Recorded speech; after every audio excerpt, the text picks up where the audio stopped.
So when I first moved away from home, I went to University of Huntsville, Alabama. I went there on a basketball scholarship, and I thought I wanted to be an engineer for NASA, so it made a lot of sense.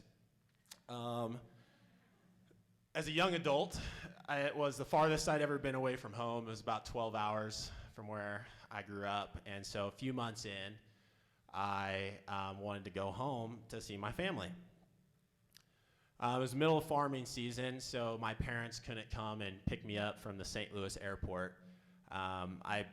St. Louis is the closest airport to where I'm from, but it was still about another 3-hour drive home.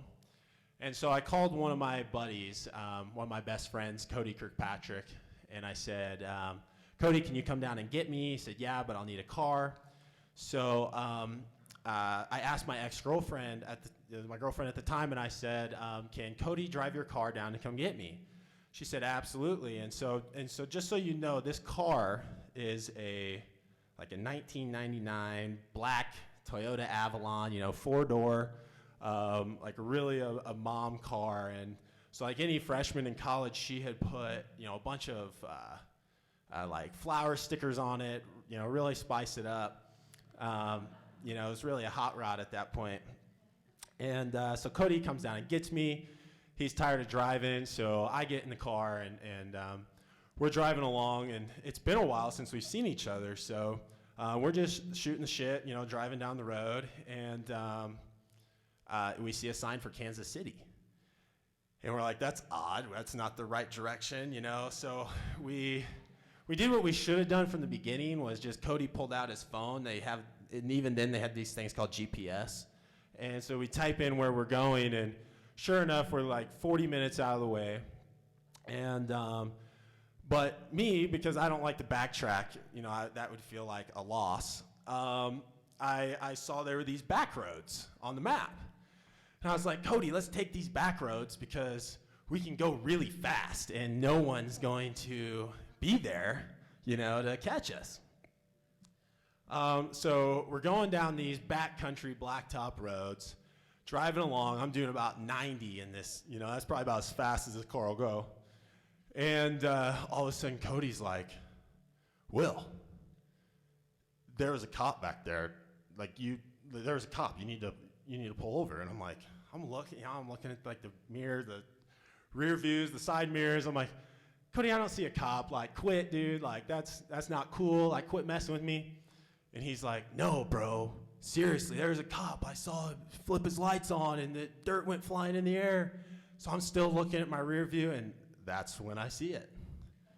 The red and blue lights, the cherries and berries, they're just in the rear view. And, my first reaction was to take my foot off the gas. And I was thinking, what do I do? And Cody must have been able to read my mind because he says, you got to pull over. Pull over. We're about to get in serious trouble. I'm like, hell no. So I hit the gas, and we're going down these roads. I go down this little hill. It goes back on up, and we were going so fast, I thought we were going to literally take off at the top of this hill. But we get over it, and right as you get over the hill, the road curves to the right, and off to the right, there's this little side dirt road and a bunch of trees. And so I slam on the brakes, I whip the car to the right, I pull into these little trees, turn off the lights, turn off the ignition. Silence. You could not hear a thing. I don't know if there were crickets chirping outside or wind blowing through the trees. Total silence. Whoosh. That cop car goes flying past us down the other way. Still silence. I turn the car back on, turn the lights back on, and I start driving down that side road. And so for my friends and the people that know me, they'll know that I have a tendency to do crazy things every now and then. So it won't be a surprise when I say this isn't the only time in my life that I've ever felt this way.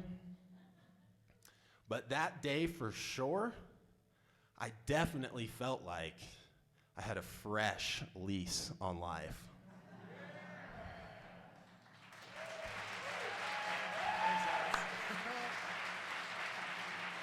That is so much fun, seriously. Y'all have to do this.